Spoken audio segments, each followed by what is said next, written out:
প্রিয় দর্শক, সাজ্জাদ কাদেরের সালাম নেবেন। আসসালামু আলাইকুম, প্রীতি এবং শুভেচ্ছা। এই মুহূর্তে আপনাদের সামনে কথা বলতে এসেছি। কেমন আছেন মহামান্য রাষ্ট্রপতি? রাষ্ট্রপতির সাথে সেনাপ্রধানের সাক্ষাৎ, এই প্রসঙ্গটা নিয়ে আপনাদের সামনে কথা বলবো। আপনারা জানেন ইতিমধ্যেই যে গতকালকে সেনাপ্রধান জেনারেল ওয়াকারুজ্জামান প্রধান উপদেষ্টা ডক্টর মোহাম্মদ ইউনূসের সাথে সাক্ষাৎ করেছেন এবং তার পরক্ষণে তিনি বঙ্গভবনে গিয়ে মহামান্য রাষ্ট্রপতির সাথে সাক্ষাৎ করেছেন। যাই হোক, যেভাবেই হোক, ঈদের দিন অন্ততপক্ষে এটি গণমাধ্যমে খুব একটা আসেনি। গণমাধ্যমে এসছে হচ্ছে প্রধান উপদেষ্টার সাথে সাক্ষাৎটি মূলত সেনাবাহিনীর ভেরিফাইড ফেসবুক পেজে রাষ্ট্রপতির সাথে সেনাপ্রধানের সাক্ষাতের ছবি সহ একটি পোস্ট দেওয়া হয়েছে। তার সূত্রে জেনেছে সবাই এবং একই সাথে দুই একটি গণমাধ্যমে এসছে। আমি সকাল থেকে কমপক্ষে 15টি গণমাধ্যম দেখেছি, এর মধ্যে সীমিত 2-3টি গণমাধ্যমে এসছে। আর সরকারি গণমাধ্যম তো দূর কি বাদ। রাষ্ট্রপতির সাথে সেনাপ্রধান সাক্ষাৎ করেছেন সরকারি বাংলাদেশ সংবাদ সংস্থা, বিটিভি বা এই ধরনের সরকারি যে বার্তা সংস্থাগুলো, সেগুলোতে কিন্তু রাষ্ট্রপতির সাথে সেনাপ্রধানের সাক্ষাতের এই খবরটি আসেনি। দেখুন, ঈদের দিন মানে একটি বিশেষ দিন। এই বিশেষ দিনগুলোতে ঈদ, বিজয় দিবস, স্বাধীনতা দিবস, এসব দিনে মহামান্য রাষ্ট্রপতিকে কিন্তু বছরের অন্যান্য সময় সরব না দেখলেও এসব দিনে সরব দেখা যায় এবং বঙ্গভবনের একটা আলাদা জৌলুস দেখা যায়। কিন্তু আমরা দেখছি যে এই যে একটা অন্তর্বর্তীকালীন সরকার, এই সরকারের সময় রাষ্ট্রপতির সরব নেই, বঙ্গভবন জৌলুসহীন। আমি এই শুরুতে, ঈদের দিনের শুরুতে যদি বলি যে ঈদের নামাজ রেওয়াজ অনুযায়ী রাষ্ট্রপতি জাতীয় ঈদগায় প্রতি বছর বা প্রতি ঈদের নামাজ আদায় করেন। গত ঈদ উল ফিতর থেকে রাষ্ট্রপতির জাতীয় ঈদগায় যাওয়া এক প্রকার অলিখিত নিষেধাজ্ঞা। গত ঈদ উল ফিতরে রাষ্ট্রপতিকে যেতে দেওয়া হয়নি। আমি যদি এইভাবে বলি তাহলে ভুল হবে না, জাতীয় ঈদগায় যেতে দেওয়া হয়নি। এবার ঈদ উল আজহায় রাষ্ট্রপতিকে জাতীয় ঈদগায় যেতে দেওয়া হয়নি। তিনি নামাজ পড়েছেন কোথায়? বঙ্গভবনে। বঙ্গভবনের মসজিদে তিনি ঈদের নামাজ আদায় করেছেন।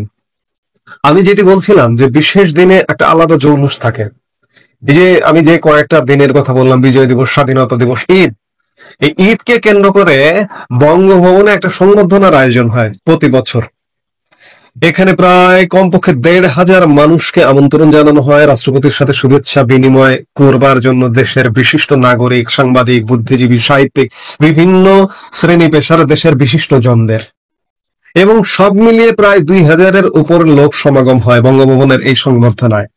কিন্তু অত্যন্ত পরিতাপের বিষয়, গত ঈদ উল ফিতর থেকে গতকাল ঈদ উল আজহা গেছে, কোনো সংবর্ধনা নেই, কেউ যায় না বঙ্গভবনে, কেউ, মানে এক প্রকার অলিখিত নিষেধাজ্ঞা।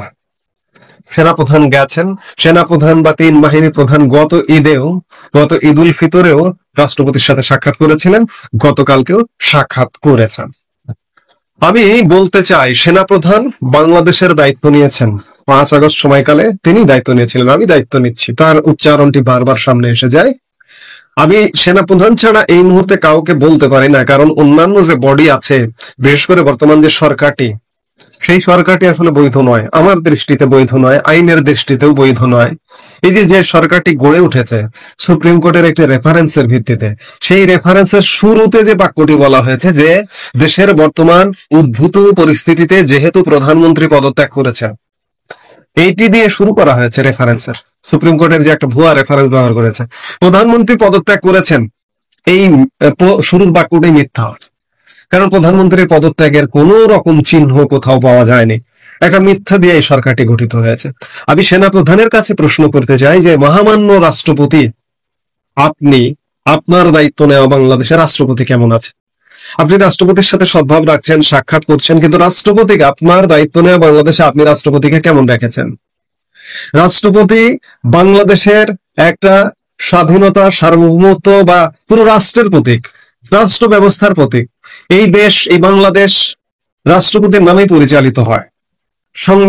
সাংবিধানিকভাবে যদিও রাষ্ট্রপতির ক্ষমতা সীমিত, আমাদের সংবিধান রাষ্ট্রপতির ক্ষমতাকে সীমিত করে রেখেছে, কিন্তু প্রত্যেকটা কাজ কর্ম রাষ্ট্রপতির নামে পরিচালিত হয়। ছোটখাটো একটা বদলি, একটা নিয়োগ, একটা পদোন্নতি, দেখবেন যে সেখানে লেখা আছে যে একজন উপসচিব হয়তো সিগনেচার করেন, সেখানে লেখা আছে রাষ্ট্রপতির আদেশ ক্রমে। এই যে স্ক্রিনে দেখতে পাচ্ছেন, রাষ্ট্রপতির আদেশ ক্রমে যাবতীয় আদেশ নির্দেশ পালিত হয় রাষ্ট্রের।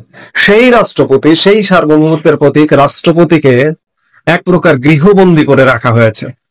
রাষ্ট্রপতির বঙ্গভবনে যে স্টাফ, তাদেরকে কমিয়ে ফেলানো হয়েছে। এই মুহূর্তে রাষ্ট্রপতির যদি বলা যায় যে এই অন্তর্বর্তীকালীন সরকারের আমলে রাষ্ট্রপতির যে একটা প্রেস উইং থাকে, সেই প্রেস উইংটা বন্ধ করে দেওয়া হয়েছে। কমপক্ষে 3 জন সদস্য থাকে, একজন প্রেস সচিব থাকেন, একজন উপপ্রেস সচিব থাকেন, একজন সহকারী প্রেস সচিব থাকেন। এটি বন্ধ করে দেওয়া হয়েছে। রাষ্ট্রপতির মিডিয়া কাভারেজ বন্ধ করে দেওয়া হয়েছে। সরকারি গণমাধ্যম বঙ্গভবনে যাওয়া নিষেধ। বিটিভি যায় না, বাংলাদেশ সংবাদ সংস্থা যায় না, কেউ যায় না।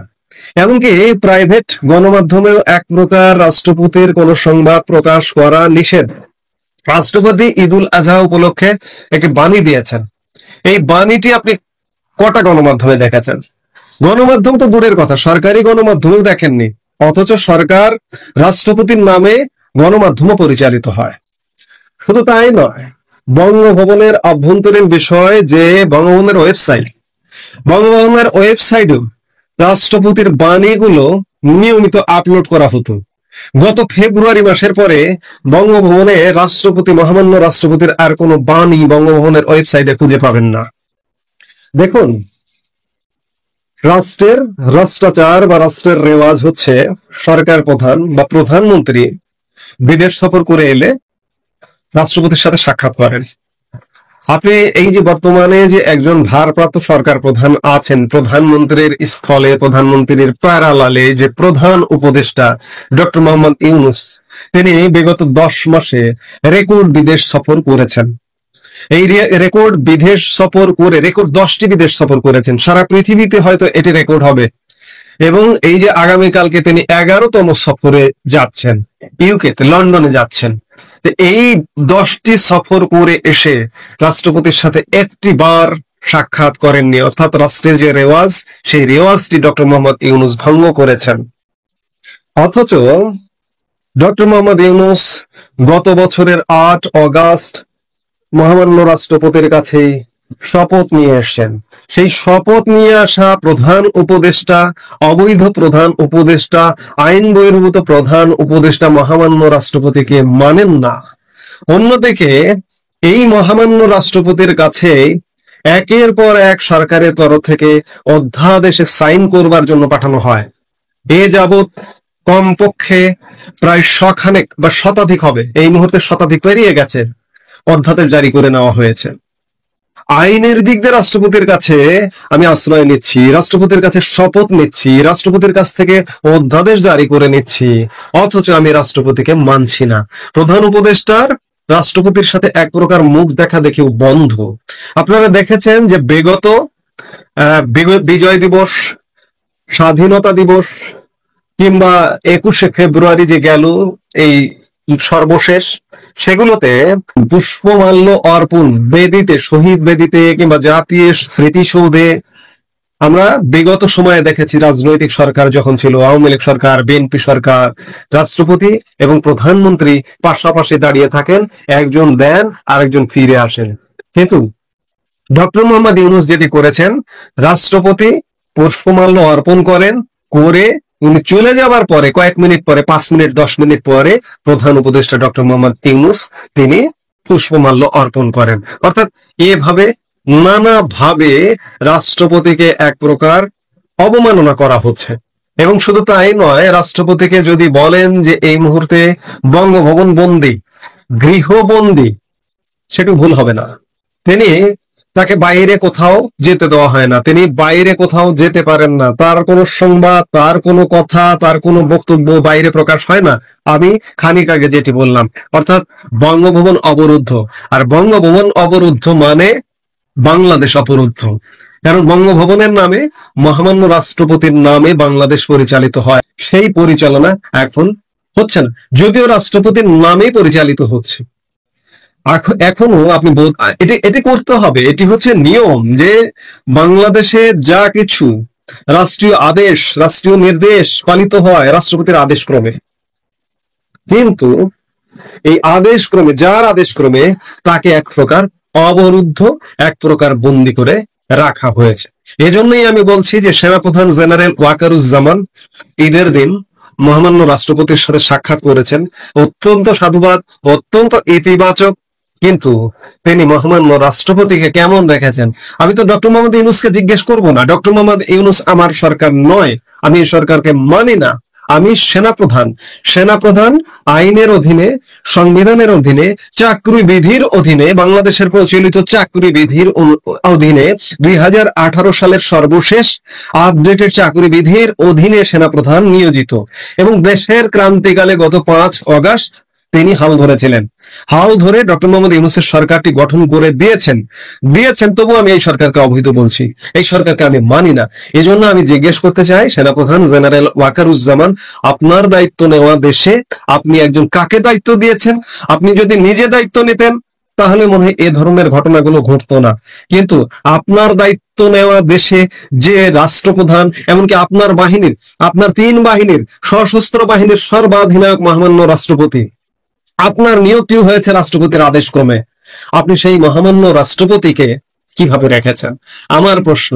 আমরা আশা করব, প্রত্যাশা করব বঙ্গভবন এবং মহামান্য রাষ্ট্রপতি যে শ্বাসরুদ্ধকর, এক প্রকার অবরুদ্ধ, এক প্রকার গৃহবন্দী, বঙ্গভবন বন্দী হয়ে আছেন, এই অবরুদ্ধতা প্রত্যাহার করা হবে। তাকে নিয়মিত তার খবর, সংবাদ গণমাধ্যমে প্রকাশ করা হবে বাকি দিনগুলোতে, এবং তার যে স্বাভাবিক কার্যক্রম, একটা রাজনৈতিক সরকারের সময় রাষ্ট্রপতি একটা ভিন্ন রকম জৌলুসতা নিয়ে থাকে। আমরা প্রত্যাশা করব যে, আমি সেনাপ্রধানের কাছেই প্রত্যাশা করতে চাই, অন্য কারো কাছে নয়, যে রাষ্ট্রপতি সেই জৌলুসতা নিয়ে থাকবেন।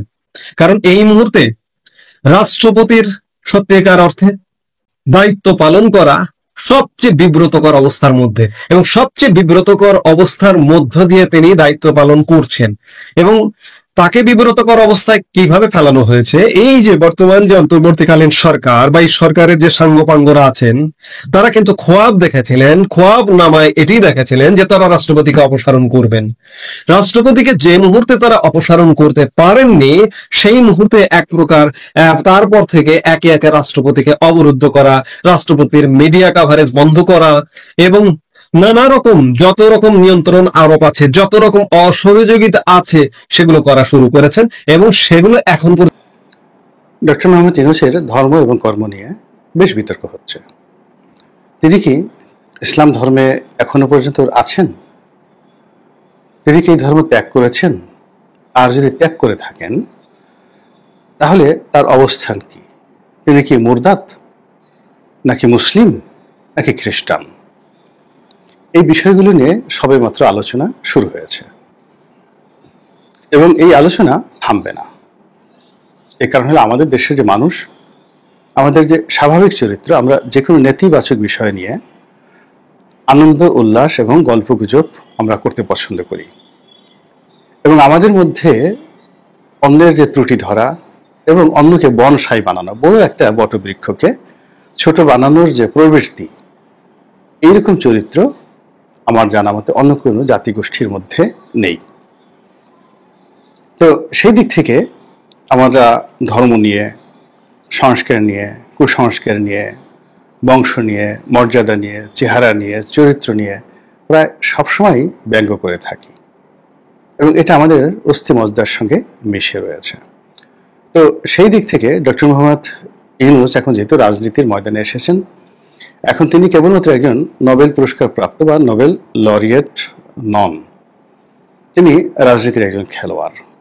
ফলে বাংলাদেশের অন্য সকল রাজনীতিবিদ যারা রয়েছেন তাদেরকে নিয়ে যে সকল কুৎসা রটনা করার চেষ্টা করছে, যেমন বঙ্গবন্ধু সম্পর্কে তার প্রতিপক্ষরা বলেন, ঠিক আছে ভালো, তার দাদার নাম কি অমুক, তো তার নানার নাম কি, নানার বাড়ি কোথায়, ইত্যাদি নানা রকম কথাবার্তা। তারপর তার বিশাল রাজনৈতিক যে হিমালয় সমূহ, হিমালয়ের মতো তার যে আভিজাত্য, হিমালয়ের মতো তার যে বিশালত্ব, তার গাম্ভীর্য, ওটাকে নিচে নামাতে নামাতে নামাতে তাকে একটা গুন্ডা, সরওয়ার্দী, হোসেন শহীদ সরওয়ার্দীর একজন বডিগার্ড, এই হিসেবেও আমাদের এই সমাজ এখন ব্র্যান্ডিং করা হচ্ছে। শহীদ প্রেসিডেন্ট জিয়াউর রহমান সাহেব সম্পর্কেও অনেক কথা আওয়ামী লীগের লোকজন বলেছেন, এখনো বলেন, বিএনপি বিরোধীরা বলেন। আর যেহেতু এখন বিএনপির খুব জোয়ার, এজন্য বেগম খালেদা জিয়া বা শহীদ প্রেসিডেন্ট জিয়াউর রহমান কিংবা তারেক রহমান সাহেবকে নিয়ে মানুষ তার জবানকে সংযত করেছে। এর কারণ হলো আমরা সবসময় শক্তের ভক্ত, নরমের জম। কিন্তু যখন তারা ব্যাক ফুটেজে ছিলেন, তখন শহীদ প্রেসিডেন্ট জিয়াউর রহমানকে তিনি মুক্তিযোদ্ধা নন, তিনি খুনি, আরো অনেক কিছু ব্যক্তিগত আরো নানা রকম কথাবার্তা, এগুলো মানে বলাটাই আসলে গুনার কাজ। আর বেগম জিয়াকে নিয়ে তো যে সকল গীত রচনা হয়েছে প্রতিপক্ষের লোকদের দ্বারা, যে সকল সঙ্গীত রচনা হয়েছে, যে সকল কুৎসা রচনা হয়েছে, এটি বাংলাদেশের নারী রাজনীতিবিদদের মধ্যে অন্য কারোর জীবনে এরকম দুর্ভাগ্য আসেনি যেটি বেগম জিয়াকে নিয়ে হয়েছে। কিন্তু তিনি সব কিছুর মানে বিপরীতে নীরব থেকেছেন, নিশ্চুপ থেকেছেন এবং কোনো প্রতিক্রিয়া দেখাননি।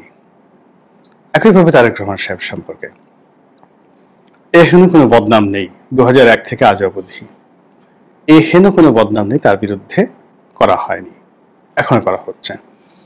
তো এভাবে সজীব ওয়াজেদ জয়, এভাবে পুতুল, এভাবে এরশাদ সাহেব থেকে শুরু করে যারাই রাজনীতিতে এসেছেন, তাদের ক্যারেক্টার অ্যাসাসিনেশন করাটা আমাদের একটা স্টাইলে পরিণত হয়েছে।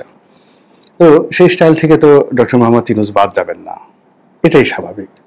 ফলে বিতর্ক শুরু হয়ে গেছে। এবং সে বিতর্ক কি, যে এ কেমন মানুষ, সে আমেরিকাতে গিয়ে এক ভদ্র মহিলাকে বিয়ে করলেন, তাও আবার একজন খ্রিস্টান মহিলা, এবং তাও আবার যেন তেন খ্রিস্টান না, অর্থোডক্স খ্রিস্টান। মানে আমাদের দেশে যেমন জঙ্গি বলা হয় মুসলিমদেরকে, উগ্রবাদী মুসলিম, তো সেইভাবে অর্থোডক্স খ্রিস্টান মানে উগ্র জঙ্গি খ্রিস্টান। রোমান ক্যাথলিক, প্রোটেস্টান্ট, এর বাইরে আর একটা গ্রুপ রয়েছে অর্থোডক্স। তো যারা যুদ্ধ করে, মারামারি করে, বোমাবাজি করে, মানে একেবারে বিন লাদেনের বাপের মানে চরিত্র যাদের, মানে বিন লাদেনকে যদি আপনি সন্ত্রাসী ধরেন, তালেবানদেরকে যদি আপনি সন্ত্রাসী ধরেন, তো তাদের মাস্টার মাইন্ড হিসেবে যাদেরকে ধরা হয় তারা হলো অর্থোডক্স খ্রিস্টান। এখন বলা হচ্ছে যে এইরকম একটা কট্টরপন্থী অর্থোডক্স খ্রিস্টান পরিবারের এক মহিলাকে তিনি বিয়ে করেছেন। এখন সেই বইয়ের রং কি কালো না সাদা, এটা নিয়ে কিন্তু মানুষ জানতে চাচ্ছে, বিকজ মানুষের ভীষণ কিউরিয়াস। বিয়ের কথা শুনলে, প্রেমের কথা শুনলে, সেটা 80 বছর হোক, 90 বছর হোক, মানুষ ঠিক করে হেসে দেয়, একটু উকিঝুঁকি মারে যে আসলে বাংলাদেশে একটা মানুষ আমেরিকাতে গিয়ে বিয়ে করলেন, তিনি কি সাদা চামড়ার মহিলাকে বিয়ে করলেন না কালো চামড়ার মেয়েকে বিয়ে করলেন। এরপরে খ্রিস্টান, অর্থোডক্স খ্রিস্টান। তো এখন আমাদের দেশে যাওয়া হয় সেটা হলো, যদি কোনো মুসলিম ছেলে কোনো হিন্দু মেয়েকে বিয়ে করে বা অন্য ধর্মাবলম্বীকে বিয়ে করে, সে ধর্মান্তরিত করে নেয়। এখন ডক্টর মোহাম্মদ ইউনূস সেখানে গিয়ে তিনি কি সেই ভদ্র মহিলাকে অর্থোডক্স খ্রিস্টান হিসেবে যাকে ট্যাগ দেওয়া হয়েছে তাকে ইসলাম ধর্মে দীক্ষিত করেছিলেন? যদি করে থাকেন তাহলে তো বিশাল ব্যাপার। তিনি তো জান্নাতের টিকিট একেবারে কেটেই ফেলেছেন, এবং সাক্ষাৎ অলি আল্লাহ যে কর্ম, সুরত, অভিব্যক্তি, সেটা তার মধ্যে চলে আসবে। কিন্তু সে কথা কেউ বলছে না। তার পক্ষে যারা হুজুরা রয়েছেন তারা তো এই প্রচারটা করতে পারতেন যে না, তিনি খ্রিস্টান বিয়ে করেছেন, তারা আহলে যাকে বলা হয় কিতাব, তো আহলে কিতাবদেরকে বিয়ে করা বৈধ, খ্রিস্টানদেরকে বিয়ে করা বৈধ। আর 2 নম্বর হলো যে তিনি সেই খ্রিস্টান থেকে তাকে মুসলমান বানিয়েছিলেন। এটা সত্য সোনার ঘটনা, এটা কে কি প্রমাণ করতে যায়। কিন্তু এরকম একটা প্রচারণা তো ডক্টর মোহাম্মদ ইউনূসের যারা ভক্ত তারা বলতেই পারতেন যে না, তিনি এই কাজগুলো করেছিলেন। তো সেটা না করে তারা চুপচাপ বসে আছে। আর তার যারা বিরোধী পক্ষ তারা বলার চেষ্টা করছেন যে না, তিনি এই ভদ্র মহিলাকে ধর্মান্তরিত না করে তিনিই বরং ধর্মান্তরিত হয়েছেন। যে কোনো মানে এটা কি বলবেন আপনি, মানুষের যে চিন্তা চেতনা। যা হোক, এখন সেটি নিয়ে খুব কথাবার্তা হচ্ছে। কথাবার্তা হওয়ার পরে পরবর্তীতে আবার সেই ভদ্র মহিলার সঙ্গে তার ডিভোর্স হয়ে গেছে। এখন মানুষের প্রশ্ন, সেই ভদ্র মহিলা কোথায় আছেন? বেঁচে আছেন না মারা গেছেন? তো তাদের যে ডিভোর্স হলো, ডিভোর্স হওয়ার পর এখন ডক্টর মোহাম্মদ ইউনূসের অবস্থান কি? অর্থাৎ বিয়ের সময় তিনি যদি খ্রিস্টান হয়ে থাকেন, তাহলে ডিভোর্স হওয়ার পর তিনি কি এখনো খ্রিস্টান রয়ে গেছেন নাকি মুসলমান ধর্মে ফিরে এসেছেন? তো এই যে এই নোংরা বিষয়গুলো নিয়ে কিন্তু এখন ভীষণ রকম আলোচনা হচ্ছে এবং দুর্গন্ধ ছড়াচ্ছে। এবং আমাদেরকে সিদ্ধান্ত নিতে হবে। আমি ব্যক্তিগতভাবে যদি আমাকে ধরেন, আমি আসলে এই বিষয়গুলো নিয়ে আলোচনা করতে একেবারেই নারাজ। এবং প্রত্যেকটি মানুষেরই একটা ব্যক্তিগত জীবন থাকা উচিত এবং ব্যক্তিগত জীবনের গোপনীয়তা রক্ষা করা আমাদের সকলের পবিত্র দায়িত্ব। কিন্তু সেই কাজগুলো এখন যেহেতু বাংলাদেশে হয়ে গেছে, এটা প্রচার হয়ে গেছে, ভীষণ রকম প্রচার হয়ে গেছে, কাজেই এটি নিয়ে আলোচনা না করে পারলাম না। এবং আপনি জানেন যে এটি নিয়ে অনেক দিন আলোচনা হচ্ছে। এখন এই ইউটিউবারদের মধ্যে সম্ভবত আমি একেবারে সর্বশেষ ব্যক্তি যিনি এটি নিয়ে আলোচনা শুরু করলাম। তারপর অনেকে বলার চেষ্টা করছেন যে এটা কি ধরনের নিষ্ঠুরতা। তিনি আমেরিকাতে গেলেন এবং তখন যে ভদ্রমহিলাকে বিয়ে করেছিলেন তখন তো আসলে ডক্টর মোহাম্মদ ইউনূসের অবস্থা ভালো ছিল না। তো তিনি যদি বিয়ে করে থাকেন, নিঃসন্দেহে সেই মহিলা তাকে সহযোগিতা করেছে আমেরিকাতে থাকার ব্যাপারে, আমেরিকাতে পড়ার ব্যাপারে। এমনকি যদি পকেট খরচা দিয়ে থাকেন কিংবা ডক্টর মোহাম্মদ ইউনূসকে সহযোগিতা করে থাকেন অর্থনৈতিকভাবে, তো সেই ভদ্রমহিলাকে তো এইভাবে আসলে তালাক দেওয়াটা তার ঠিক হয়নি। এ তো নিষ্ঠুর একজন মানুষ। তারপরে বলার চেষ্টা করছেন যে সেই ঘরে একটা বাচ্চা রয়েছেন, মনিকা ইউনুস। মধ্যে তার কিছু ভিডিও ভাইরাল হয়ে গেছে যে তিনি আমেরিকাতে গান করেন, বিভিন্ন স্টেজে গিয়ে গান। তো এদেরকে অপেরা শিল্পী বলা হয় আমেরিকাতে। তো আমরা ডক্টর মোহাম্মদ ইউনূস নোবেল পুরস্কার পাওয়ার পরেই প্রথম জানতে পারলাম যে তার আর একটা বিয়ে আছে এবং তার আর একটা মেয়ে আছে, এবং যে কিনা গান গায়। এবং সেই মেয়ে সেই 11 ওই সময়টাতে একদিন সম্ভবত আমেরিকাতে তো জানেনই সবাই, মদ ঠদ খায়, ক্যাসিনোতে যায়, ডিস্কোতে যায়, ক্যাবারে যায়। যেহেতু তিনি বিভিন্ন সেই অপেরাতে গিয়ে গান করেন, সঙ্গীত শিল্পী, শুধু সঙ্গীত শিল্পী না, ডিস্কোতে গিয়ে, ক্যাবারেতে গিয়ে, সব জায়গাতে গিয়ে যদি তিনি ড্যান্স করেন, অপেরাতে গিয়ে ড্যান্স করেন, নাচেন, তো তাদের যে জীবনযাত্রা, সেই জীবনযাত্রার মধ্যে বিয়ার খাওয়া, মদ খাওয়া, এগুলো আমাদের দেশের পানি খাওয়ার মতো। আমেরিকাতে সব জায়গাতে রাস্তার পাশের ছোট ছোট দোকানগুলোতে আপনি দিদারসে সিগারেট পাবেন না, কিন্তু মদ পাবেন। তো ওরকম মদ খাওয়ার পরে তো যে কোনো মানুষেরই ফ্রাস্ট্রেশন হলে মদ খায়, বা মদ খাওয়ার পরে মানুষের কথা একটু এলোমেলো হয়, এই কোন এক বদমাইশ এরকম একটা ছবি ছেড়ে দিল সব জায়গাতে। এবং সেটি নিয়ে বাঙালি কি হলো, ভীষণ রকম বিরক্ত হলো যে ডক্টর মোহাম্মদ ইউনূস, তার মতো একজন মানুষ, তার কন্যা এরকম হবে, ইত্যাদি ইত্যাদি। কিন্তু কন্যার ব্যাপারে তিনি কি করবেন? কন্যার বিয়ে হয়েছে, বড় হয়েছে, তার মায়ের সঙ্গে তার ডিভোর্স হয়ে গেছে। তো সঙ্গত কারণেই কন্যার সঙ্গে তার যে সম্পর্ক, এটা একটা ফর্মাল রিলেশন। কিন্তু কন্যা অন্তর থেকে তার পিতাকে শ্রদ্ধা করবেন, এটা হয় না। এটা মায়ের উপর নির্ভর করে। মা যদি তার বাবাকে শ্রদ্ধা না করে, সন্তান কখনই করে না। তো সেদিক থেকে আমরা বাস্তবতা না মেনে শুধুমাত্র সেই আবেগের বশে মনিকাকে ইউনূসের সঙ্গে জড়িয়ে দিচ্ছি যে এটা কি ধরনের কথা। তো এনিওয়ে, এটা নিয়ে আলোচনা হচ্ছে যে একে তো সন্তানের সাথে তিনি সম্পর্ক রক্ষা করেন না, তারপরে স্ত্রীর সঙ্গে সম্পর্ক রক্ষা করেন, এরপরে বাংলাদেশে এসে যখন আরেকটা বিয়ে করেছেন, তো সেই বিয়ের তার স্ত্রী এখন অসুস্থ, বিছানায় পড়ে থাকেন। তিনি কাউকে চেনেন না, কেবলমাত্র ডক্টর ইউনূস নিজেই বলছেন যে তাকে ছাড়া আর কাউকে চেনেন না, ডক্টর মোহাম্মদ ইউনূসকে ছাড়া চিনেন না, এবং ডক্টর মোহাম্মদ ইউনূস যদি তাকে না খাইয়ে দেন তাহলে তিনি খান না। এই কথা শুনে তো আমরা ভীষণ রকম আবেগপ্রবণ হয়ে গেলাম শেখ হাসিনার জমানাতে, যে এত বড় একজন মানুষ, তার ব্যক্তিগত জীবনে এই ট্র্যাজেডি, আর এই মানুষটিকে শেখ হাসিনা এত কষ্ট দিচ্ছে। সি সি সি সি। কিন্তু ডক্টর মোহাম্মদ ইউনূস যখনই রাজনীতির সঙ্গে জড়িত হয়ে গেলেন, তখন তার এই যে দ্বিতীয় বিয়ে নিয়েও আলোচনা হচ্ছে, যে তার এই ঘরে একটা মাত্র মেয়ে আছেন, তো সেই মেয়ের এখন কোথায় পড়ছেন, তার বিয়ে থা হয়েছে কিনা, তো তার ক্যারিয়ার কি, তিনি কি সকল সম্পত্তির মালিক, এগুলো নিয়ে পাবলিক আলোচনা করে, ভীষণ রকমভাবে আলোচনা করে। দ্বিতীয়ত হলো যে তার যে এই স্ত্রী, তার হঠাৎ এই রোগ হলো কেন, তার কি কোনো মানসিক প্রেশার ছিল, কষ্ট ছিল, বেদনা ছিল, হঠাৎ করে তার মুখ বন্ধ হয়ে গেল কেন, এগুলো নিয়ে মানুষ চিন্তা ভাবনা করছে। তারপরে মানুষ এখন প্রশ্ন করা শুরু করছে যে ঠিক আছে, তিনি তো ডক্টর মোহাম্মদ ইউনূসকে ছাড়া কাউকে চেনেন না, তার হাতে ছাড়া খান না, এটা ডক্টর মোহাম্মদ ইউনূস বলেছেন। তো এই যে গত 10 মাস ধরে তিনি না হলেও 10 থেকে 11 বার দেশের বাইরে গেছেন, এবং সব মিলে প্রায় 70 দিন তিনি এই দেশের বাইরে অবস্থান করেছেন। তাহলে এই যে 70 দিন মানে 2 মাসের 10 দিন, এই 2 মাস 10 দিন, 10 মাসের মধ্যে 2 মাস 10 দিন তিনি শুধু বিদেশেই কাটিয়েছেন। এই সময় এই অসুস্থ ভদ্রমহিলার কি হয়েছে? এবং আমরা অনেক সময় দেখেছি যে তার এই বিদেশ সফরের সঙ্গে তার কন্যাটিও তার সঙ্গে চলে গেছে। ফলে এই অসহায় ভদ্রমহিলা যিনি এখন বিছানায় পড়ে আছেন, তার তদারক কে করেছে? এটা কি ওনার মেডিকেল টিম করেছেন, এখন যে প্রধান উপদেষ্টা মেডিকেল টিম, অথবা গ্রামীণ ফোনের কর্মকর্তারা করেছেন, বা গ্রামীণ ব্যাংকের কেউ করেছেন, নাকি তিনি কি অবস্থায় আছেন? এখন তিনি তো বাংলাদেশের ফার্স্ট লেডি এই মুহূর্তে, তো তার সম্পর্কে মানুষ জানতে চাচ্ছে। তো সব মিলিয়ে রাজনীতি একটা মানুষকে কোন পর্যায়ে নিয়ে যায়, এবং রাজনীতিবিদদের যে ব্যক্তিগত জীবন থাকে না, এবং এটা নিয়ে যে কিভাবে ওলট পালট হয়, এমনকি তাদের বেডরুমের দৃশ্যগুলো কিভাবে জনসম্মুখে চলে আসে, সেটা Bill Clinton versus Monica Lewinsky, অথবা John F Kennedy, Marilyn Monroe, তাদের মধ্যে যে একেবারে বেডরুমের দৃশ্য, সেটা কি করে পার্লামেন্টে উঠে গিয়েছিল সেটা আমরা দেখেছি। তো কাজে ডক্টর মোহাম্মদ ইউনূস যেখানে পা দিয়েছেন, এবং তাকে নিয়ে এই ইদানিংকালে যা কিছু হচ্ছে, এটি বন্ধ হবে না, এটি চলতে থাকবে, এবং এটাকে উনি অন্য সব কিছুর মতো হাসি মুখে যে বরণ করে নেবেন বা অ্যাভয়েড করবেন তা হবে না। এই বিষয়গুলো তাকে রেসপন্ড করতে হবে, আদারওয়াইজ তিনি এবং তার পরিবার যে বৈষম্যের শিকার হবেন, সেটি তিনি যে সংস্কার করতে চাচ্ছেন, কোনো সংস্কার দিয়ে এটার কোনো লাভ হবে না। মহান আল্লাহ আমাদের সবাইকে হেদায়েত দান করুন এবং হেফাজত করুন। আসসালামু আলাইকুম ওয়া রাহমাতুল্লাহি ওয়া বারাকাতুহু।